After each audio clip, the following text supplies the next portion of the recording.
This is Financial Standard, the definitive source of news, thought leadership and analysis for Australian wealth management professionals. Financial Standard. Take the lead. You have undoubtedly heard of impact investing or responsible investing, both of which promise to generate returns and create positive social and environmental change. However, the precise meaning behind these terms may not be entirely clear.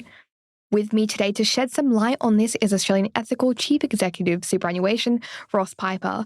Ross, thank you for joining me. Great, thanks. Delighted to be with you, Cass. So starting off, the term impact investing sounds quite broad, and amid growing greenwashing concerns, it can also be a bit confusing. Can you please clarify what impact investing really means and tell us if the definition is subjected to change depending on the fund or whoever is doing the investing? Yeah, look, it's a really good question. And I think what we've seen both domestically and internationally is a real evolution of the thinking and the frameworks that support what impact investing actually is. At its core, probably the best definition to use comes from the Global Impact Investing Network, which talks about investments that have both additionality, meaning that they create additional impact or benefit through the work that they're doing, but also materiality in the sense that these are investments that have a material and a direct focus on generating could be positive social and or environmental returns alongside targeted financial returns. In terms of the question on, is that definition changing? I think what we're seeing in the market is that impact is often used quite loosely, and I think that creates some challenges, of course, for consumers to just try and understand what actually is an impact investment. But there's a whole bunch of really good work that's been done around the world, in fact, which is really intended to try and give clarity and definition to what actually is an impact investment. And, certainly for Australian Ethical, we're closely engaged in a number of those conversations. And we think as the market continues to mature and grow, it's really important that we try to adopt some standard approaches and definitions so that consumers can actually understand what it is that their money's invested in. Thank you so much for breaking that down for us. You were also the Chief Executive of Christian Super for about 5 years, and you were still in the role when it merged with Aussie Ethical in 2022. So can you tell us what it was like going from Christian Super to Australian Ethical? Yeah, look, it's been a big change, obviously, but it's been a good change. Christian Super, as folks may know, had been around for a very similar amount of time as Australian Ethical. Both funds or organisations founded in the mid-1980s, and both of the organisations, if you like, were ethical pure play funds. So meaning that every dollar that was invested on behalf of its members was invested ethically and with deep consideration around the certain particular sectors that we avoided, but equally, and probably more importantly, the sorts of sectors that we actively targeted for positive benefits. So in that respect, we had very deep alignment between the two organisations.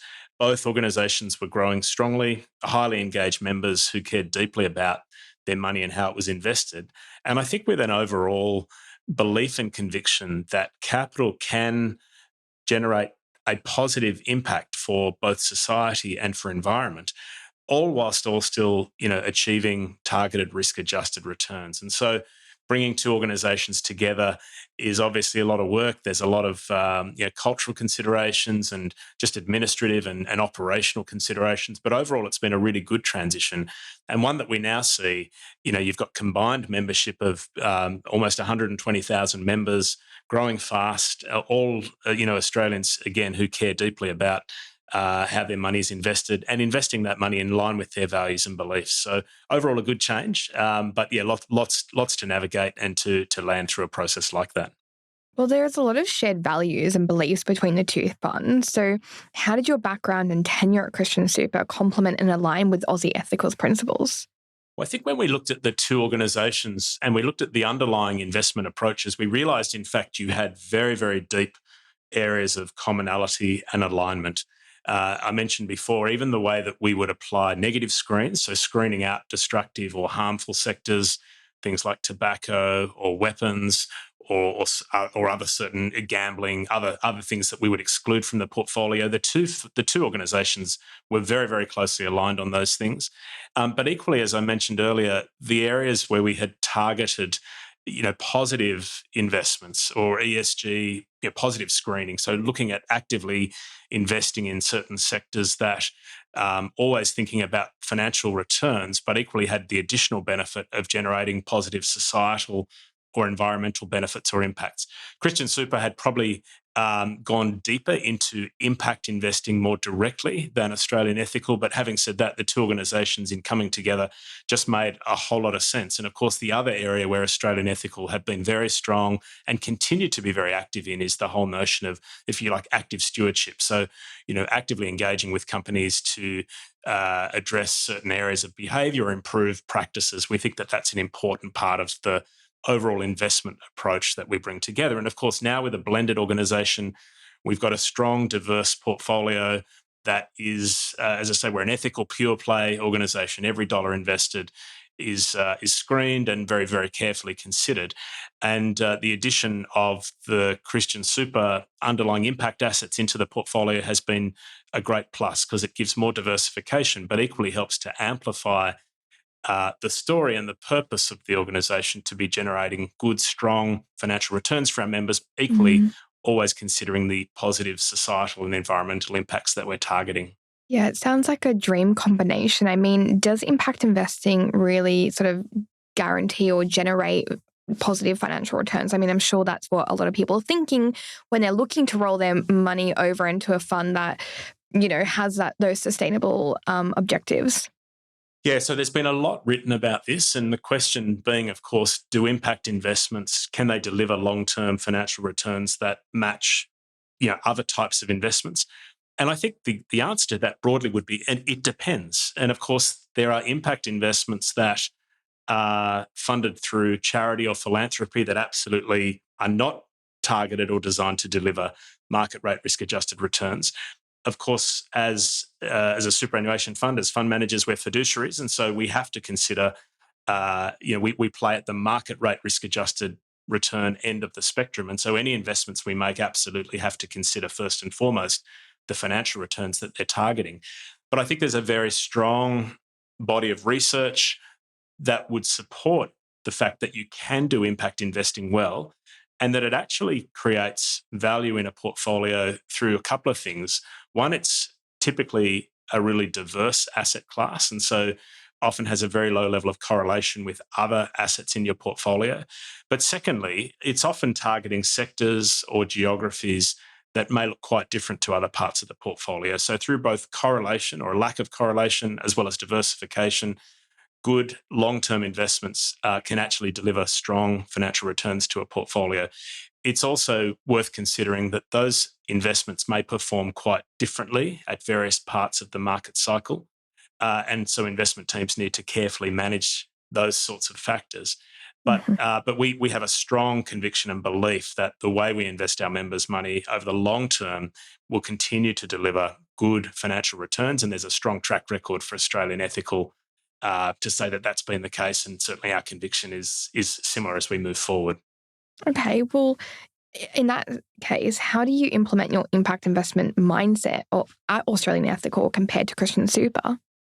Well, it's actually very similar in the sense that we think about impact as a thematic that sits across the overall portfolio. But of course, there are some investments, particularly in alternative asset classes, that more directly address or target areas of social or environmental need. But we think that it's across the board. As I said, Australian Ethical's ethical pure play, every part of our investment portfolio, whether it's in listed stocks or alternatives or elsewhere, is there's a lens that we consider or a filter that we consider that applies across the whole portfolio. So in fact, very little change in the way that the approach has been taken, other than the fact that we've now got a much larger portfolio. And so you've got more opportunity to help to grow all aspects of our theory of change and the investment beliefs and how we outwork those. We recently produce an annual sustainability report, which is a really great way for our members and investors to see how we apply very practically all elements of our approach. And likewise, we've just recently developed quite a comprehensive or an updated ethical guide because we recognise that it's really important for members, superannuation fund members or investors to have good level of transparency and understanding of how we apply investment approaches. Your consumer awareness, consumer understanding is really, really important, particularly in this context of if you like the work and the work that regulators are looking at, just to ensure that disclosures are clear and really well understood. We want to be very propositional and continue to hopefully be a good leader in the market in that particular area. Just having a look back and at that merger, it was prompted by the guidance of APRA. I mean, although you mentioned at the time that Christian Super had been actively exploring its options, of course, APRA expressed concerns around underperformance, particularly in my super products. So, given this, how can super funds successfully allocate to impact investing while remaining in line with your future, your super guidelines and prioritizing members' best interests? Yeah, so look, we think that the two are absolutely aligned. Of course, your future, your super, and the performance test. There's been much written about it and much spoken about it in the risk that it may promote or drive certain short-term behaviours or short-term thinking. Our conviction is that investment, particularly in superannuation, is a long-term proposition. It's really important for investment teams to be thinking about portfolio allocation or strategic asset allocation that will deliver targeted returns over the long term. We think that impact investments can form and should form part of that story. Of course, you need to look very closely at the performance and relative performance against the benchmarks, and the performance test, whilst it's not perfect, has certainly given a better degree of clarity and gives consumers an ability to, if you like, compare performance between funds, perhaps in a slightly more objective way. But I also think there is a risk that you take your eye off the longer term. And for us, we're really clear on the portfolio settings that we actually have. There's been a strong track record and history of benchmark relative outperformance. And again, we think it's really important for investors to just keep an eye on the long-term perspective. Interestingly, for Christian Super, and you're quite right, we did have issues around the performance test, but part of that was the retrospective nature of the test. And it was also the nature of some of the assets in the portfolio that, as I mentioned, typically perform differently to other listed equities or something similar to that. And over the longer term, and in fact, even subsequent to the issues that Christian Super had on the performance test, a number of those impact assets actually then materially outperformed the market. So I think that the headline here is that it's really important for investors to retain a long-term perspective, making sure that the portfolios are well designed. And certainly in the case of Australian Ethical, we think we've got a really strong set of assets in the portfolio, and that our long-term settings are right. Obviously, we exclude out certain parts of the market, and that's an important consideration for our members. But equally, we invest in other sectors that will have upside benefit in different parts of the market cycle, things like technology or healthcare, sustainable agriculture. These are all areas that we think over time are going to continue to perform very strongly. So performance test is important. You need to manage to it, to be aware of it, but to not let it define and limit the longer term perspective and the clarity of investment strategy that asset owners or asset managers should have. Yeah, I'm kind of really curious about this one. I mean, can you explain to us the difference between Australian Ethical's investment strategy and that of a retail or industry super fund, considering such funds still allocate to impact investing? I'm just wondering what the point of difference is. Yeah, look, I think part of this is the terminology around what actually is impact investing itself. Yeah. And I mentioned earlier, there's been a fair bit of confusion, and I think there still is confusion in the market about this. I'd say the fundamental difference for Australian Ethical is that we're an ethical pure play, meaning that we don't just offer one particular sustainable option or something similar to that. Every single dollar that we invest is invested in line with our ethical charter, and that ethical charter, constitutionally enshrined since Australian Ethical was established, really defines the sectors that we won't invest in, but equally the things that we will actively target. So I think that in and of itself is a really significant difference. It is part of our DNA, this ethical approach. So values and beliefs underpin every aspect of how we invest.